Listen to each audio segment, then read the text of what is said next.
Welcome back, guys. We are here for Hanwha up against Kingzone. A surprising first game win over to the side of Hanwha Life Esports. Lava able to pick up that MVP with a dominating lane performance into just doing a whole heck ton of Azir damage. So he was able to pick that one up as Naehyun left scratching his head after that win. But we'll wait and see if Kingzone can try to turn it around, as I'm sure they were woken up after game one. And I think the last choice of words there, the woken up one, is very apt because we have this quite regularly, right? The first match of the day, first game, sometimes the team just doesn't show up. It really did feel like Kingzone Dragon X, who to this point had been one of our big contenders, just really wasn't together, didn't really connect to the Rift. Naehyun, for example, down 40 CS against Akali, against Azir as Akali. Yes, it's a rough matchup, but not a 40 CS matchup. Kind of the first game so far when Naehyun did feel like kind of the mid laner that was forced onto Kingzone with Pawn stepping down due to his medical condition, rather than just a straight up good mid laner. Like in recent games, could have jumped on his Nico that game, you remember. He did not have to be on the Akali versus Azir and looked off. So we'll see if Kingzone Dragon X can really kind of change their identity here yet. I still want to see them go for a 3-lane comp, but they need to play their win conditions a bit cleaner. And when you see a blue side Corki ban, you do wonder if Azir first pick is what Kingzone is going for.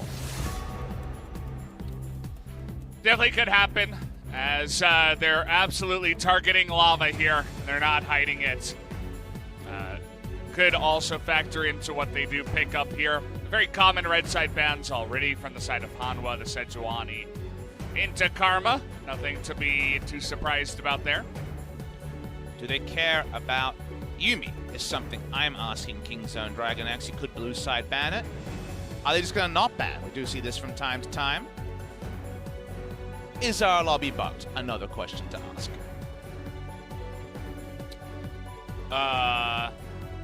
Come on, you just leave silence. Casters don't leave enough silence about this.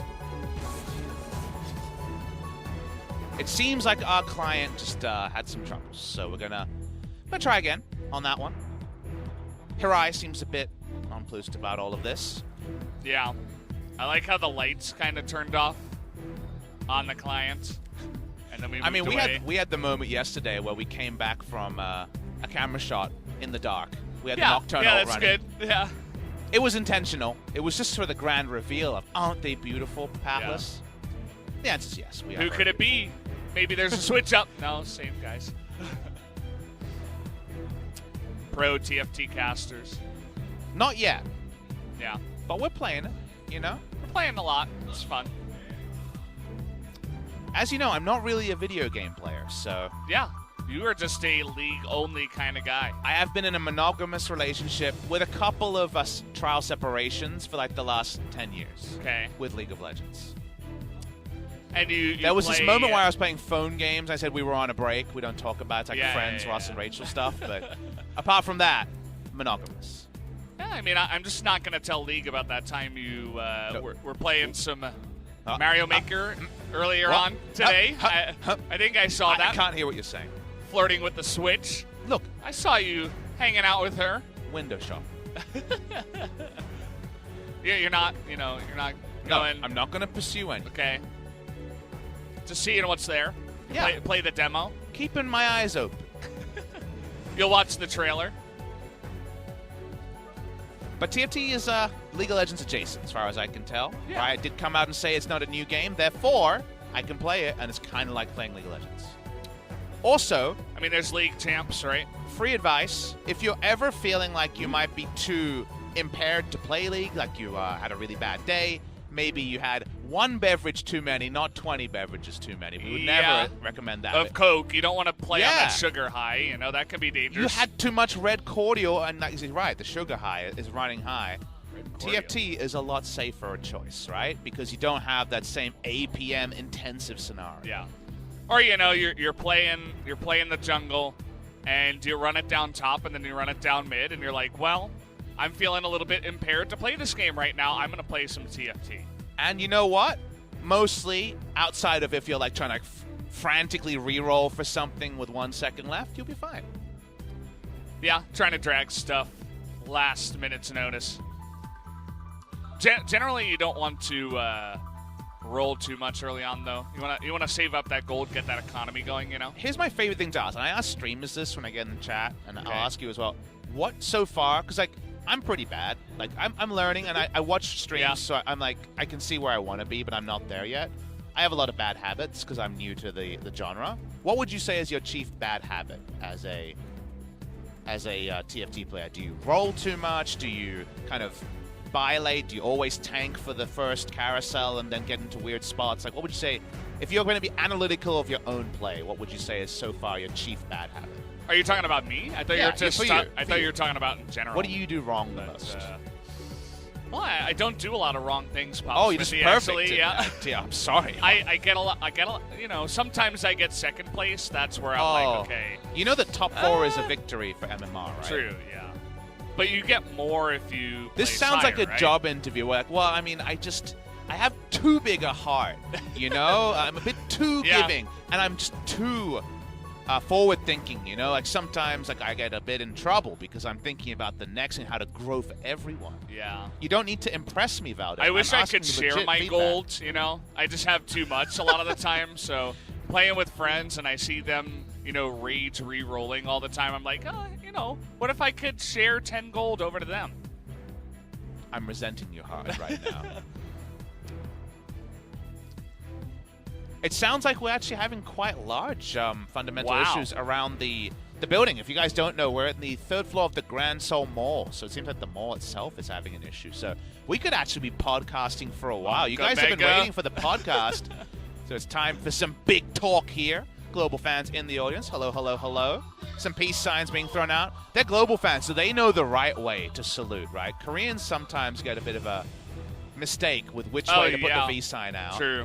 Because I'm part British, so sometimes people are doing some real naughty stuff they don't know about.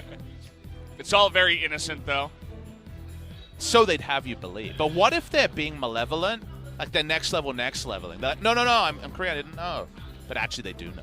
Then usually they'll have a cheeky grin on, and then you kind of know. You got to read into that one. Look, I know that I'm supposed to be sitting around 50 gold in auto chess, but I'm always around 19 searching for that last level 1 Tristana, you know? Just one more vein, Just please. one more Tristana!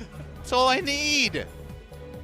I feel like the most noob-friendly strat is just make a bunch of assassins and hope you just crit a billion times for a ton of damage. That's how I got my first win. That's how my friend recently got his first win. The other way you can do it is if you get a couple of Dariuses, you roll for that level 3 Darius, and then get the Draven when you get it, and then you kind of win. Assuming item RNG is on your side. Like, yeah, well. The moment you have 2 Imperials on the board and some semblance of a front line, it'll work out. How about 4 Imperials? Not as trivial to get out there. I think you need the... Are there 4 Imperials? Yeah. Yes, it's 4 Imperial buff. Okay. It's 2 and 4. I think you need the Swain, though, so... Can't be hard. Can't be difficult. Sangyoon strikes me as someone that would go for some of those dodgier comps, you know? Like, I think he would be a 6 Yordles guy. I could see it. Yeah. Could definitely see it. More global fans in the audience. Our camera knows how to find them. Also, there's been a lot of global fans around this week. Lovely to have you guys out here. Always nice to meet fans. We have now our English booth is in the middle of the crowd, so it's much easier to get to. It was a bit standoffish. I mean, you weren't there, but in the OGN days, we were kind of up in the rafters, so it wasn't very hard to approach the global casters. Spo TV, it was much easier. We're at the front of the stage. And now we're at Lowell Park. And it's different. It definitely is different. It feels like home now. I must admit, it was just too nice in spring season. Like, too accommodating. Fans don't know this because you only get the camera shots. And just try to make everything look sexy, but a lot of our previous venues are very functional, right? They're very much about, it looks really good in this spot. I remember we had one event, I won't call it out, but there was a shot of what we were seeing what the stream saw, but everything around it was like basically like desert, right? Like like one amazing shot, but if they zoomed out like 0.5 centimeters, they're like, whoa, what's happening here? But Lowell Park is just this League of Legends monument, so it's a very different thing. It's so nice that it took a while for me to make it feel like home. Yeah, I mean, it was It's really cool to have that backstage, and you know, there's a bunch of snacks, right? There's a lot of fruit and free water and all that stuff. You are addicted to the green grapes, Valdez. Well, they're purple grapes. That's right, the purple grapes. What? Green, purple, There's whatever. a difference. See, I think of green grapes because I'm a green grape only guy. Just how I was League of Legends only, I'm also in a relationship with just green grapes. Okay. Thankfully, in these I'm ways... fine with either color, Papa. Whoa. You're very tolerant on grapes. Yeah. When it comes to my grapes, I just only like green Oh, look grapes. at this. Oh, hello. Came to see Papa Smithy. Hello to you, sir. Thank you very much for joining us from Canada. I've always wanted to go to Canada. Wait, never been to Canada? If they leave him on screen, we could have an interaction of, like, what part of Canada are you from? We could say places, and he could eventually say, are you from Toronto? Toronto. Yeah. Oh, We nailed it. The Korean side is like, who is he talking to? He's talking to us. Global conversations. That could be our new thing. We had podcasts before. Yeah. Now we can have quick chats with the global fans. Good stuff. That's us. Oh, hello. We're on camera. We're out here. We're having fun. We've been shamed. Look how comfortable Why are we we are. shamed? Why This are we is great. zoomed out? This is like we can confirm that you're wearing pants. I know. Pants. Guys, pants. You There's guys wondered? one- Pants. Always pants. One caster today is not wearing pants. I'm not going to name any names, but it's not us. It's on the other desk. Really? Yeah. I didn't even notice. I saw someone walking around with those short shorts. There's only one guy that has the, what do you call it? The charisma, perhaps? To pull off short shots. Yeah. I can tell you who it is. It's Atlas. He's not here today, but so Well, I used to yeah, work with him I on mean- the LPL desk, and that was different. We didn't have a crowd, so you didn't have to have the walk of shame wearing your short shorts and jacket when you were coming to the caster booth. But back in the day, he would wear the suit top, and we didn't have wardrobe, so he brought his own suit, right? So he was wearing a suit top, and he'd be wearing literally neon orange board shorts for the beach. It was the most I'm definitely only half a human. Yeah. Now we get this. Before this, has it ever been confirmed that we were wearing anything below the belt? I don't think so. Not In for our many LCK years. history, that could have been the first time in 8 years. Somebody go back and watch all the VODs and confirm. I know For Paka us. seems a bit disconnected to Deft MVP. It seemed very nonplussed about it. Yeah. Bad news, guys. Oh. Pick and ban's ready. Pick and ban. The podcast is going to have to end. This is a fun episode, though. We got a little bit of an inside We got look, interaction, too. Someone was listening to us, and I think it was birthday girl G-Sun. Oh. We didn't say it on broadcast just yet. Let's hold it till the VOD will start. Happy birthday to G-Sun, our global PD since the start of this year, and our translator. Should we sing our happy birthday instead of talking about the side of Pick and Bands? We can do that when the VOD starts. I mean, the VOD starts here. Pick and Band is on it. Oh, yeah, that's true. Okay. Let's go for it. 3, 2, 1. Join in, chat. Happy birthday to you. Happy birthday to you. Happy birthday, dear G-Sun. Happy birthday to you. They heard that. I know. The crowd heard that. The crowd actually cheered. It was wonderful.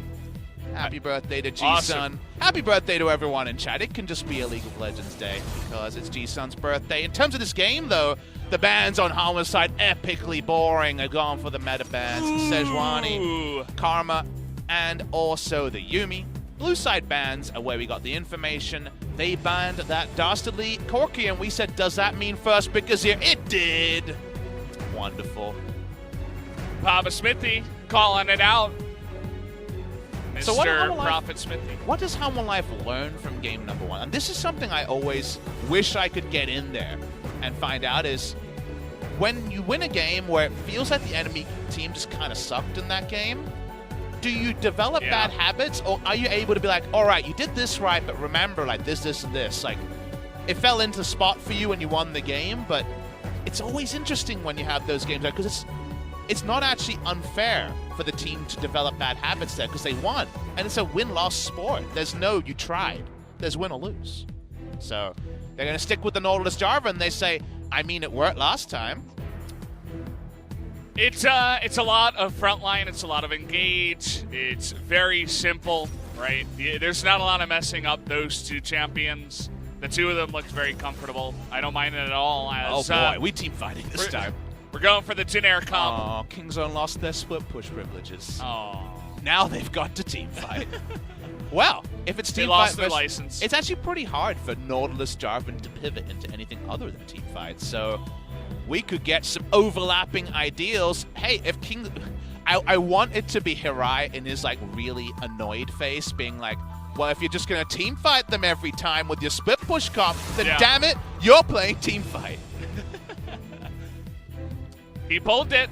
It's like pulling the rights. You don't get to view that episode. Just get to go back to the Season 1 comp as, well, not Season 1 of League of Legends, but... You don't want to go back there. Like, no. It was weird and wonderful. The Ashe TP to your own arrow down mid lane was like a classic, but... it was fun. You know, that was the insect kick of its day, but it's kind of not aged so well.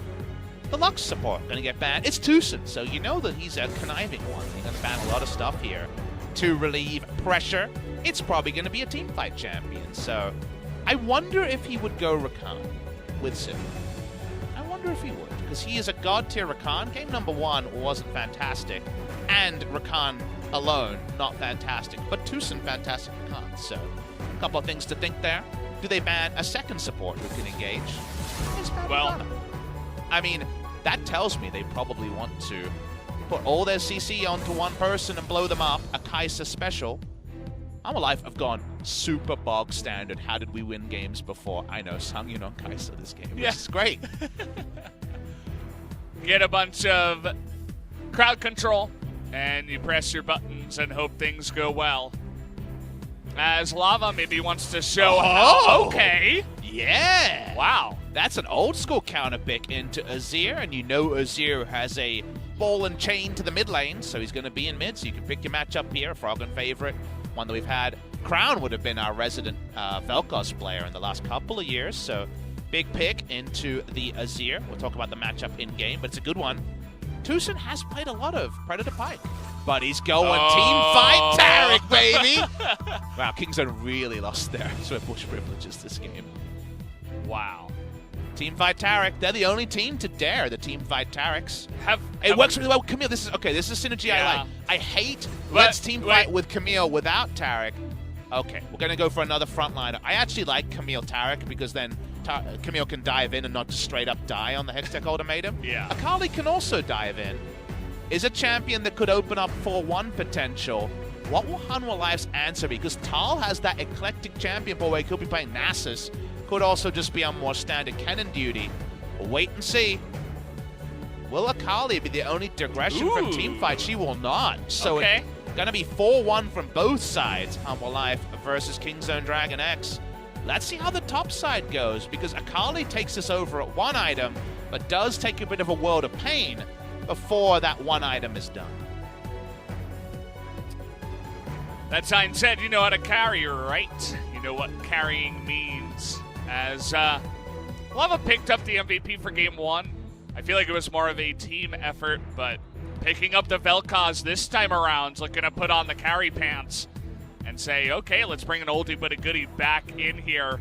Was thinking about actually going into the reverse matchup of Akali versus the Azir and trying to show Naehyun what's up, but instead, gotta like this pick. As coaches will shake hands. Hirai not looking too happy, but sly smile before we do get into this one. Whoa. So there should be no kinks about execution here for Kingzone Dragon X. They have picked a very simple comp. The only hard thing is, if you fall too far behind, when do you Taric? It's a hard thing with all the delay behind it. However, it does appear that they're just trying to match Hanwha Life at their own game. And as Kingzone are the better team, you would hope that this would be a chance for them to reflect it, but no guarantees, right? They were very off-kilter in game number 1. And how much prep did they put into just a full-on teamfight comp? Yes, it's easier to execute, but they came in with a plan, and they've abandoned it at first sign of a bit of smoke behind a fire. Well, guys, the wait is over. More League of Legends will begin now for Game 2. Kingzone up against Hanwha Life Esports. Let's hop onto the Rift, find out what happens.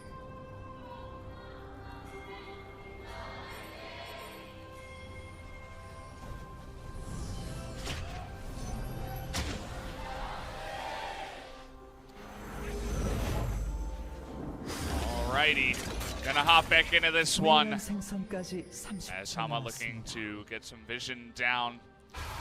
I like Thal, played the TP, did pretty well, had the most damage for his team. And now he's gonna go on something a little bit more aggressive with the Jace. Looking forward to seeing if he shook off some of the rust from early on getting first blooded with the kind of messed up flash, the late flash. We'll see if he can dominate up there. And I was on the Rascal hype train, especially from the second round robin of spring onwards. He was really able to redefine his reputation as kind of an iffy top laner to actually playing very, very well on a champion pool that was a lot more aggressive, including mages and kind of assassins that other people weren't going towards. Has struggled in the past 3 weeks. We have to be clear on that. I actually like his choice here. It's a return to, used to be Cloth 5, now Cloth 4. In a tricky matchup, we talked about how there's always a turning point in Akali versus Jace. At least in this scenario, this allows Akali to play weak side. Actually, Akali can't play weak side like some other champions because, well, I mean, what's she going to do, right? Jace is going to ranged auto attack her, and then the potential for a dive with Jarvan is super high. You can go Cloth 4 and not jungle around top and be confident that Akali will not be in health range to be dived easily. Take a look at this early action in the bottom lane. Deft and TusiN are so angry Oh! as the auto attack on the backside of the Q, and Key scratches the back of his head. Certainly didn't see that one coming. They just punked them. Just walked up and whambo slammed them with Dazzle. Wow. That is embarrassing. But that's one way to flex when you're in the bottom side. They got double dazzled without a flash being used. Well, that happened. And you know what? Oh, boy. And you know what, Valdez? Kingzone said, all right, we lost our privileges. We can't play split push anymore. We'll team fight against you. It's team fight versus team fight. And what do we always talk about when there's overlapping identities, when both teams only really do one thing? Yes, there could be a case where one top laner has solo kill on the other, but in a world where that doesn't happen, the team that gets ahead often just wins because they've got better items. So we watch the replay here.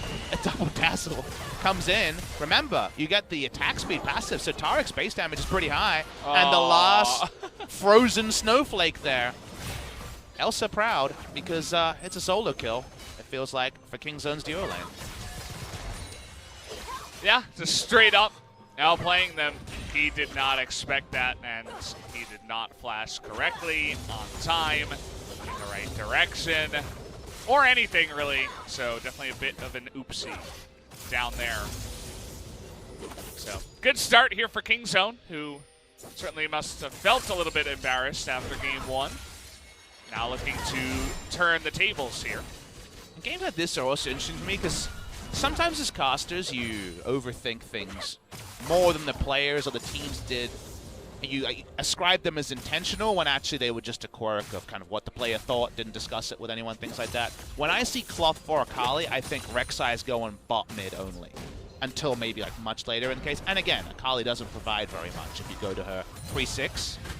But that's also something bonO could have seen and be like, wait, can I just gank the hell out of this top lane, or do I need to be in position for a counter gank bot? So I always like to check myself before I wreck myself in terms of being like super over the top, next level, next level, next level. And so far, Rek'Sai has had no interest in going anywhere. We'll see what Cuzz's pathing options are, because this is a champion where you want to see what a Rek'Sai can do pre-6. bonO on a ward here. Just looking to help out on the bottom side. Deft was actually laughing. Yeah. The gank was coming. He was laughing. I mean, they did solo. They did get a 2v2 kill. That was very embarrassing. So I guess it's a smart place to go. He gained the right to laugh in the lane.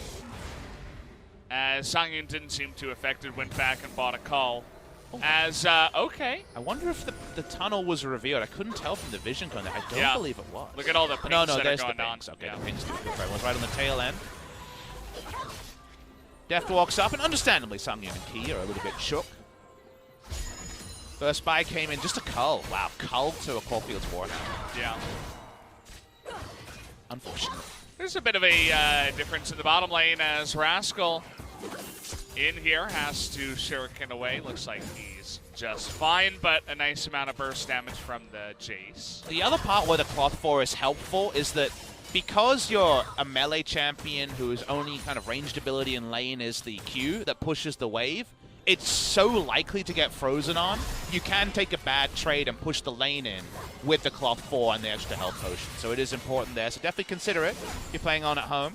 We do see on our mini-map and towards the left of the screen, bonO's been chilling for a while. We're 5-manning the bot lane. Holy moly. They are not messing around with this one as some summoners available, but the ult comes out from the Vel'Koz. TP coming in from the side of Naehyun, but is not going to get in range there for the Sweeperino. Now Thal has to flash away, but a 5-man dive in the bot lane nets them the 1 kill after all that. Okay, all right. I believe it. Hanwha Life are not to be trifled with, clearly. The 5-man collapse. The group minion wave, you knew someone was there, but usually it's the jungler, not 2 more people. Rascal finally finds the time to push up. He'll want a turret plate, but he might not get it. Minions should be able to take this down, but I don't know if he'll be in leash. No. Minions killed very quickly. I didn't realize that was Lava teleporting in. Yeah. So Lava comes in, kills the minions. Here's the replay. Whatever dazzle you got wasn't going to be enough for 5. It was a flash dazzle onto Lava to try to interrupt, I assume, the ult charge, but it was too late there. So TusiN kind of play reactive Taric much harder. It seemed like Naehyun and Cuzz were on a little bit of different wavelengths, and maybe there was a chance to dive in, but perhaps without the Void Rush wasn't going to happen. Zone back away, and suddenly there's going to be a bit of a summoner advantage. 2 flashes to 1 on the bot side. Yeah, so a nice little try by Hanwha.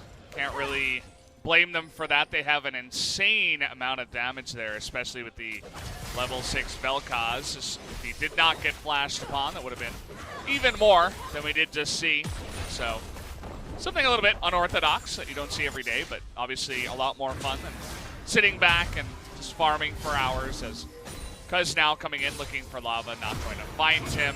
And I think you could extend the concept of, it's something nice you don't see that often, is the Taric support against Nautilus. Because if you're going to pick a support with only all-in lane presence, i.e. no poke lane presence, not a Lux, right? You don't want Taric against Lux. That could be tricky without a jungle camp.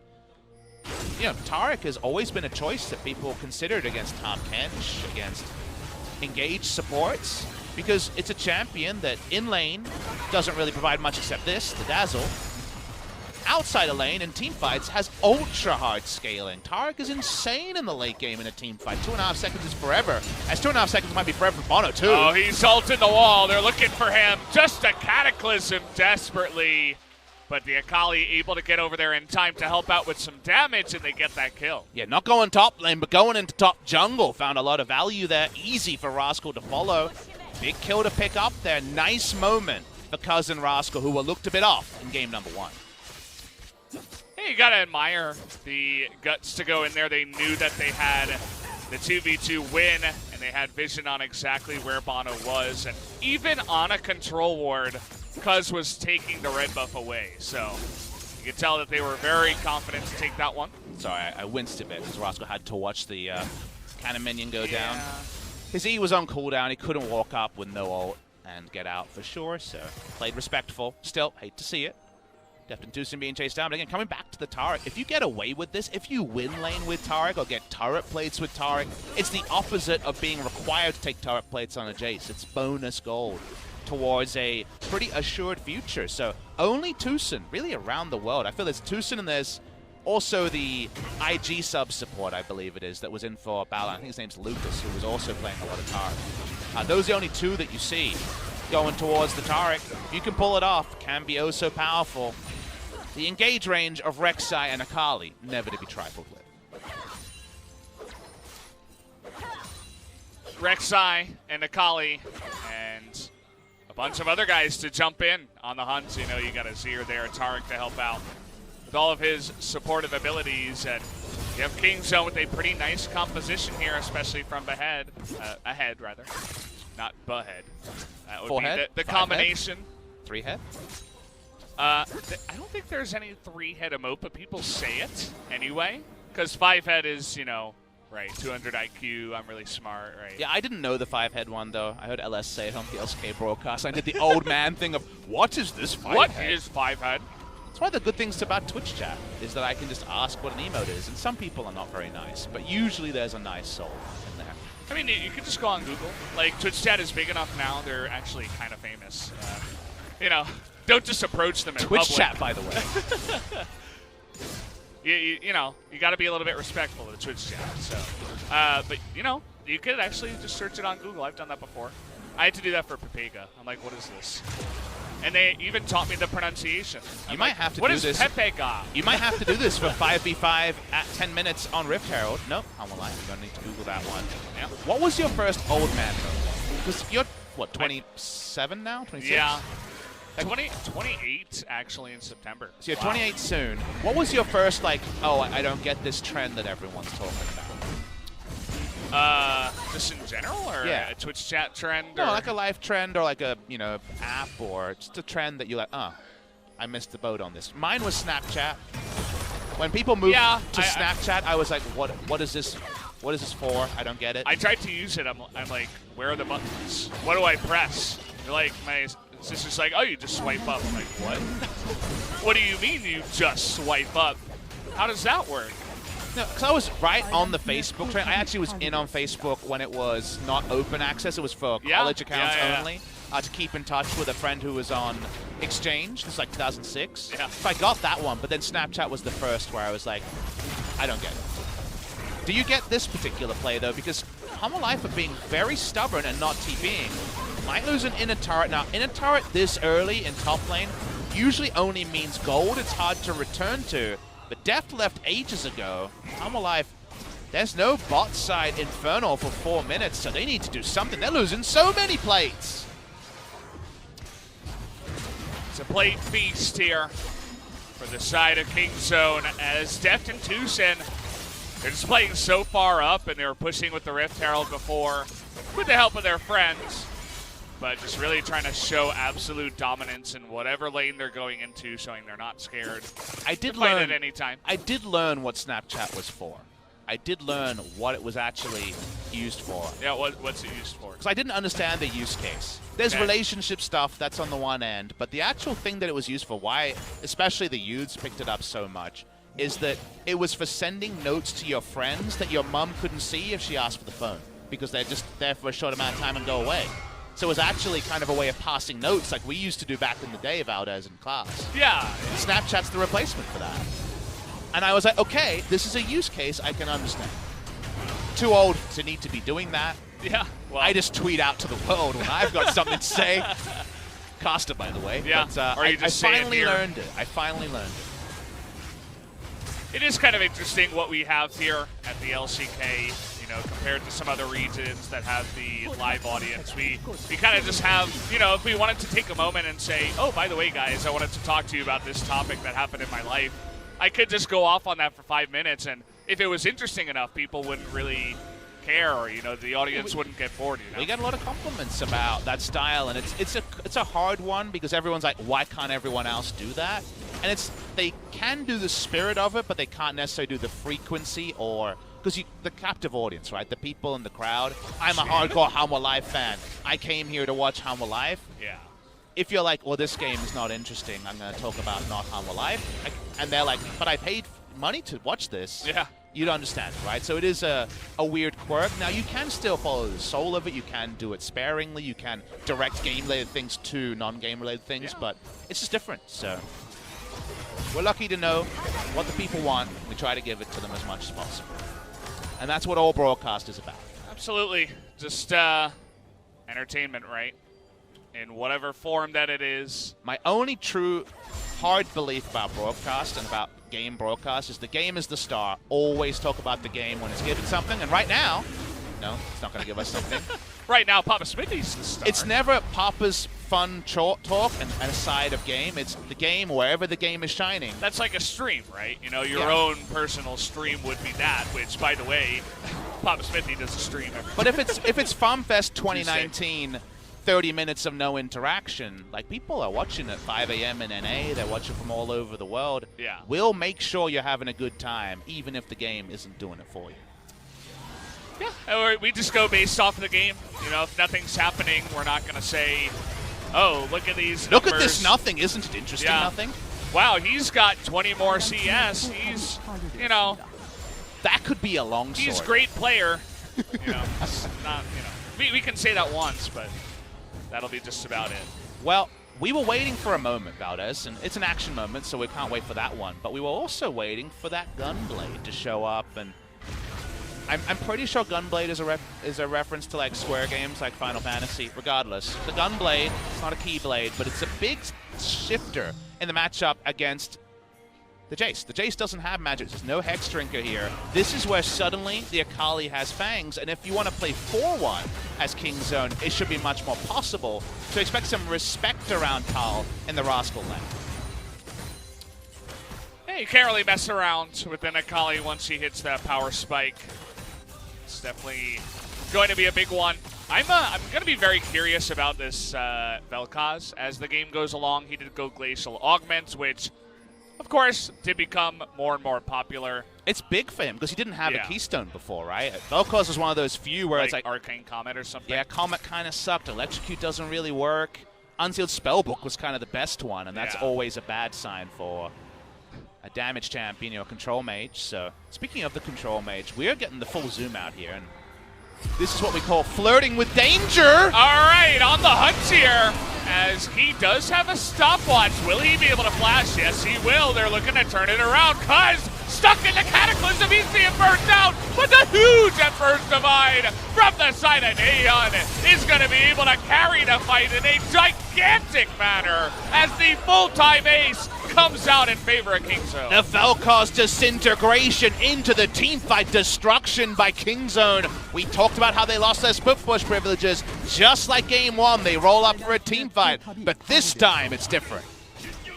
Kind of sit up in my chair straight after that one.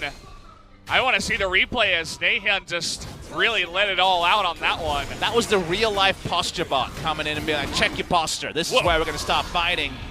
Huge hard engage onto Key, and you might say focus support, lol. It's because they're ready for the team fight behind it. You see what you can do as the Vel'Koz. It's why it's good against Azir, because you can go through the wall. But then Naehyun comes in, scoops 3, and then there's a battle Azir. Cool moment from the Kingzone mid laner that's been a bit down in the previous weeks. Hey, you might think, oh, you know, we're fighting in a corridor. The Vel'Koz is going to be doing pretty well, you know, zapping everybody down. But actually, when you get everybody bunched up like that, Akali and Azir together are just going to destroy you. And to have that movement speed to get in position with the Sivir and everything else alongside of it, it's going to make for a team fight like that. And people don't always enjoy control mages, right? Because usually the laning phase is pretty non-interactive. The payoff, though, on Azir sec play, or the perfect use of the ball into the shockwave, like, that's why control mages make for the best team fights, that's for sure. Whereas assassins are all about picks, is the kind of trade-off there. So, cool moment from both mid laners. You know, it's like Naehyun did it better. Maybe Kingzone is going to do the team fight comp better. They're up 5,000 gold, and like we mentioned, if I do one thing and you do the same, if we're both heavyweight boxers and it turns out that I'm just stronger than you, it's very hard for you to outplay. It can happen, but it's very difficult when the items on the left side of the screen are just way better than the items on the right side. The items will be good, and with that Infernal as well that Kingzone were able to pick up right after the team fight, they are even stronger than the last time that we did see them. So you're saying they were powering up in the first game? Yeah, I mean, they were kind of sleeping. That's the way I would put it. They were taking a little siesta, if you will, in the afternoon. Oh my god, why do we never think of another word for Farmville early games is siesta?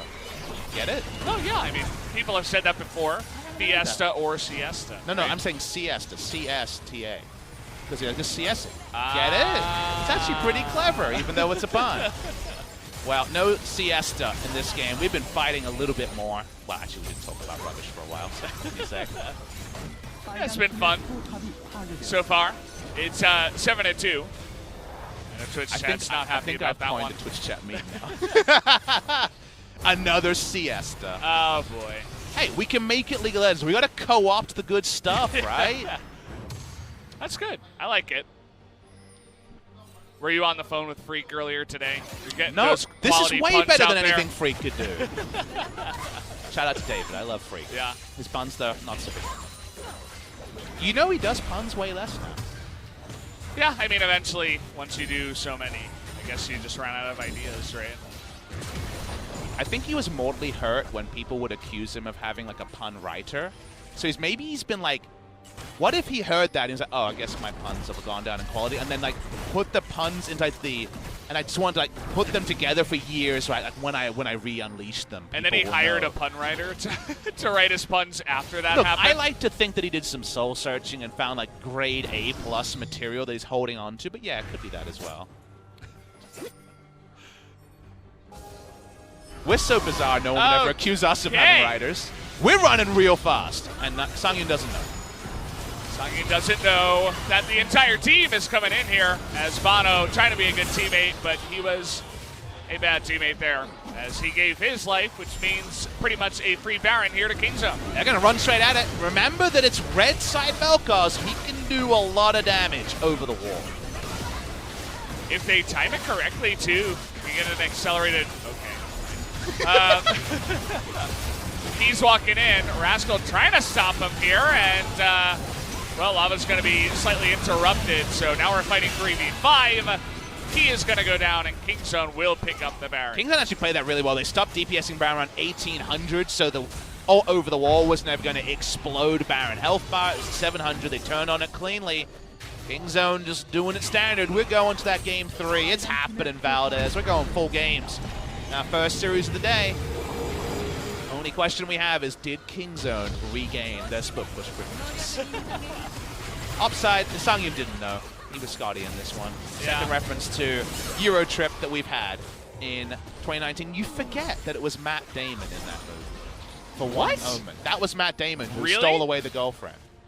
The story is he was filming another movie in Prague, and they just chance sent it over, and he's like, I'll do it. Yeah. So even though he was a huge star at the time, Matt Damon was, I don't know the name of the boyfriend that stole away Scotty's girlfriend, but yeah. It's probably Chad, if I had to guess. I mean, he looked pretty Chad in that movie. You do that, right? You do have those, like, names where, like, if it's Chad, it's Chad, right? Yeah. I mean, of course, as, well, they finally found a pick.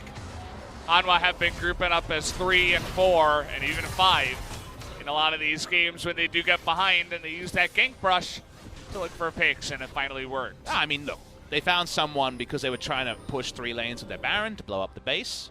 Should be mentioned that Azir, Sivir do a lot of turret damage, but don't siege very well, so understandable. They tried to play multiple lanes. A nice catch there. Now, another catch would be important, because then you actually do find some chance to take objectives. They'll take Tariq's flash. This is a nice chase from Hanwha. They should continue.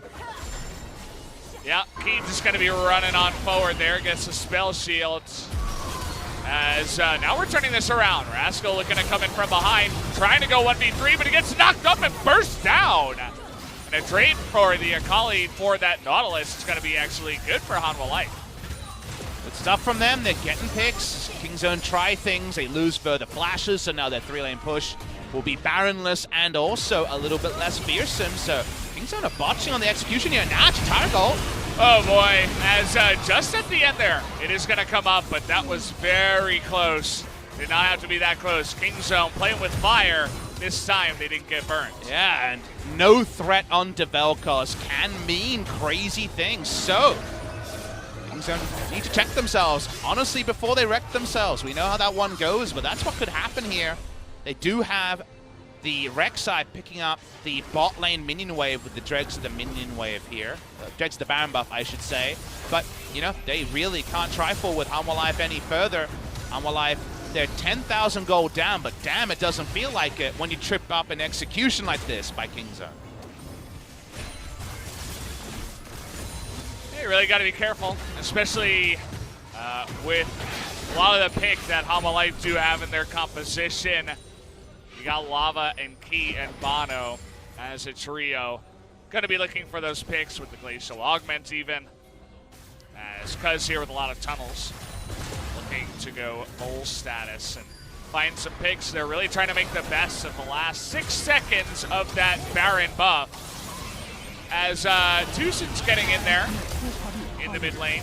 Going to do a bit of damage, but that's going to be the end of that Baron push. And I welcome that. I think they're going to have to reset. I want to see KingZone earn their next kind of stakes here, because it does seem inevitable they'll go over the line, but they're at some point doing what they did in game number 1, building Medjais randomly on Karthus in a spot that didn't really dictate it. So walking up here, they want to break the bases. Post Baron, though, way harder. Okay, they are going to get the knock-up on the lava here as he's going deep right now, and he's not going to be able to kill their Cuzz. So now 4 on 5, but very low health bars from the side of Hanwha Life. So Hanwha another kill, but the inhibitor was broken by KingZone. And Taric ult required just to pick that one up. They need to use so much to be able to take it down. But actually, honestly, with all the wave clear and the fact that they tripped up on 3-lane push, you kind of have to take that as acceptable losses by the side of KingZone Dragon X. They kind of had to make that move in order to break the base, because with all the wave clear on the enemy side, there was no guarantee. So they dive in. Cuzz is able to go untargeted, which is why he doesn't die instantly. And actually, if he hadn't have ulted, they wouldn't have got mid lane inhibitor, because he would have died before Taric ult armed. So it looked super Fiesta. He probably didn't need to flash at the end, but it was overall the right call from Cuzz. Very unselfish play. Yeah, you gotta like it. I mean, at the same time, he knew he had Taric ultimate about to land, so maybe thought he could finish off the Vel'Koz, but that was not the case. Either way, it does net his team quite a nice amount of wins there in the mid lane. So now we're going to be setting up for that Baron once again. It actually spawns at the same time as the second Infernal Drake of the game.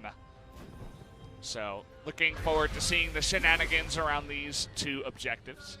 We're always down for shenanigans here on the LCK broadcast, especially when we've had these siestas where the shenanigans are limited. That's right, I'm just using it like it's a normal thing now. It is.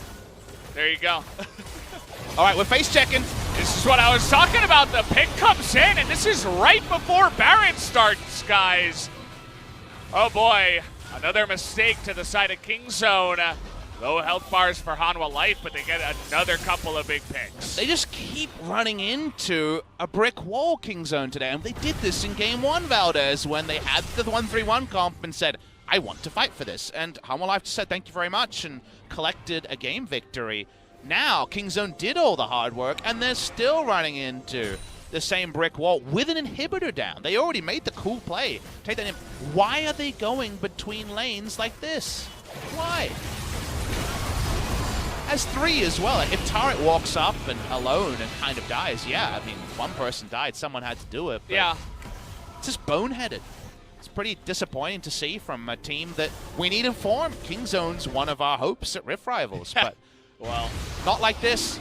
You see FPX undefeated in China will be the team that KingZone's facing. This KingZone's getting smashed. You don't want to be in a position where you lose game 1 and then you can't close out a lead, rather, in game 2 up against Hanwha Life Esports, who are currently in 7th place. How are you going to do well up against those Chinese top teams? And we know how, right? We've seen so many times the how. The highlight reel shows you the how, but the now? No, the now right now is very disappointing. So KingZone have played with their food, and look, the gold lead's gone down, but it's still 8,000, and Hanwha Live's teamfight comp isn't as strong as KingZone's teamfight comp. So still, deck is stacked. You've got the ace up your sleeve, but will it just be hobbling over the line for KingZone? Will they actually lose a couple more teamfights and make it a 50-50? You get to 60k gold, and who cares what your gold lead is, right? So we'll wait and see. There's many smart things they can do here. But now, at least, because Baron is up, they don't feel like they can go and pick up the bot lane minion wave and use Rascal's teleport. You can impact the fight pretty quickly as Akali with all her mobility, but they've already, face-checked enough times. They're keeping all their troops near. See how they approach this last bit. Sunturret goes down here as we're starting up the Baron. Yep. Now, the first Baron was probably the best spot for KingZone in recent memory. They played that very well. All right, the Void Seeker does see.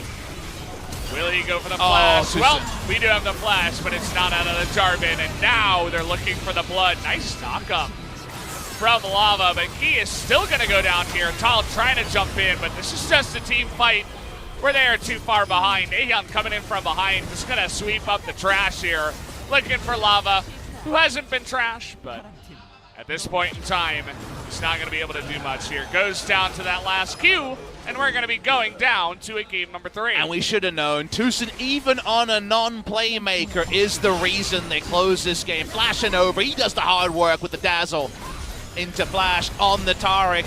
Give him his MVP, he deserves it. His team definitely hobbled over, and maybe we see the way to attack Kingzone Dragon X eerily similar to the way to attack a FLICKR Freaks in the past. If TusiN can't do it all himself, actually his troops around him did mire to continue this game for quite a long time.